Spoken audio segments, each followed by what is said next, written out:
Welcome to my journey! Magkano nga ba kinita ko ngayong June? Heto lang din naman talaga yung hindi ko naman inaasahan na hindi ko rin talaga iniisip na darating talaga sa akin to. Pagkatapos nga namin mananghalian kanina, naglinis na nga ako dito sa higaan namin dahil pakiramdam ko talaga ang aligasgas, abay kay dami-dami na rin talaga. Tipong hindi ka na rin talaga komportable sa pakiramdam mo yung hinihigaan nyo kay dami-dami na rin talagang dumi at nako, chinek ko nga agad-agad at syempre naglinis na rin ako. Heto lang din talaga yung bakanteng oras ko para makapaglinis-linis na rin ako ng aming bahay. Dahil iba naman din talaga sa pakiramdam pag ang bahay mo maaliwalas, malinis at syempre yung komportable ka lalo. At eto nga isisingit ko nga kung magkano nga yung kinita ko ngayon June at habang ako'y naglilinis, sasabihin ko rin dito.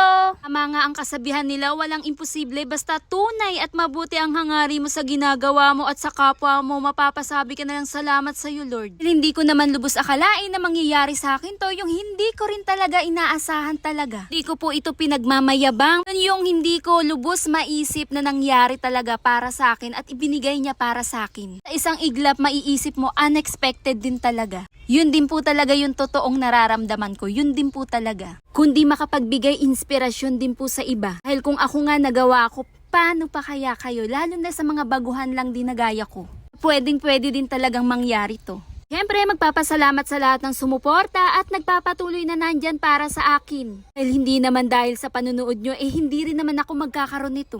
Siyempre, sa bawat ginagawa mo, nandyan din talaga yung tiwala mo sa taas. At nako, sabayan mo din talaga ng sipag at tiyaga talaga. Nako, magbubunga din lahat ng to. Sa bawat araw na ginagawa mo, magpapatuloy ka lang lagi. Araw-araw lang yan. Dahil magugulat ka na lang din talaga. Isang araw may magandang balita sa'yo. Balikan ko nga muna saglit ang aking paglilinis pagkatapos kong magpunas sa sahig. Ito na nga ang aming hinihigaan, ni lint roller ko na rin para mas malinis at mawala na rin talaga yung aligasgas. Doon mismo sa hinihigaan at dito rin mismo sa lapag namin. Agad-agad na nga ako nagpalit ng aming cover ng hinihigaan. At heto na po ang aking kinita nitong June. $359.75.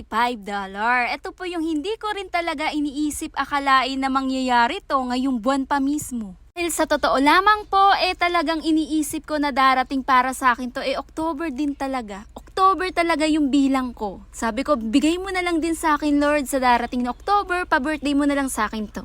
At yun lang din talaga. Bilang o iniisip ko, yun lang din talaga. Na hindi ko naman lubos akalain na mangyayari ngayong buwan na napaaga pa mismo nagkaroon ako ng ganito. Dahil sa salubong pa lang din talaga ng buwan nakikita ko naman na ay naku, hindi ko rin talaga inaasahan na mangyayari yun. Iniisip ko lang din talaga na nag-e-enjoy ako sa ginagawa ko. Araw-araw post lang din talaga ako. Mga bidyong ginagawa ko pero yung sa sahod ako hindi talaga pumasok sa isip ko yan na darating talaga ngayong buwan. Dahil syempre sa mga views pa lang kung makikita nyo, naku, napakababa din talaga ng meron ako. Yun lang din talaga yung unexpected na dumating sa akin. Kaya walang imposible, lagi ka lang magpapatuloy sa ginagawa mo kahit ano pa yung ginagawa mong video sa araw-araw, basta importante mag-enjoy ka lang din talaga. Lagi ka lang din talaga magpapatuloy sa mga ginagawa mo. Dahil paggising mo, magugulat ka na lang din talaga. Lahat ng sakripisyong ginagawa mo magbubunga din kahit papano meron din talagang magandang kapalit yan. Lang, follow for more. Bye!